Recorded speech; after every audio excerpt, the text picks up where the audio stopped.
لقد ارسلنا نوحا الى قومه فقال یا قوم اعبدوا اللہ ما لکم من الہ غیرہ۔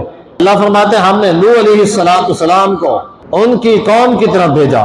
نوح علیہ السلام نے جا کے اپنی قوم سے کہا اعبدوا اللہ، اللہ کی عبادت کرو، اللہ کے علاوہ کسی اور کی عبادت نہ کرو۔ انی اخاف علیکم عذاب یوم عظیم، کیونکہ مجھے اس بات کا ڈر ہے تم سے کہ تم نے اگر غیر اللہ کی عبادت کے اوپر تمہاری موت ہو گئی، اسی حالت کے اوپر رہے، تو مجھے اس بات کا ڈر ہے کہ اللہ کا عذاب آئے گا تمہارے اوپر۔ قال الملأ الذین کفروا من قومه انا لنراک فی ضلال مبین۔ نوح علیہ السلام کے جو سرکش لوگ تھے، ان کی قوم کے جو باغی تھے، انہوں نے بجائے اپنی اصلاح کرنے کے، بجائے بات کو سمجھنے کے، الٹا یہ کہا کہ انا لنراک فی ضلال مبین، اے نوح ہم تمہیں دیکھتے ہیں کہ تم واضح گمراہی کے اوپر ہو۔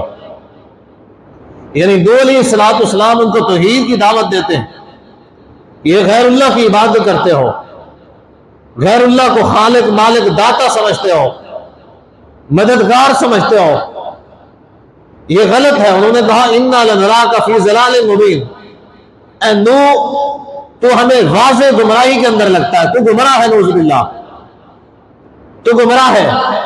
آج بھی آپ کسی بھی ایسے شخص کو جو توحید سے غافل ہے، اللہ کی توحید سے بھٹکا ہوا ہے، آپ اس کو توحید کی بات کہیں گے، وہ قرآن سے آیتیں ڈھونڈ کے لائے گا، تلاش کر کے نکال کے لائے گا، کہے گا یہ دیکھو تم کہتے ہو کہ ہم غیر اللہ سے مدد مانگتے ہیں، یہ شرک ہے۔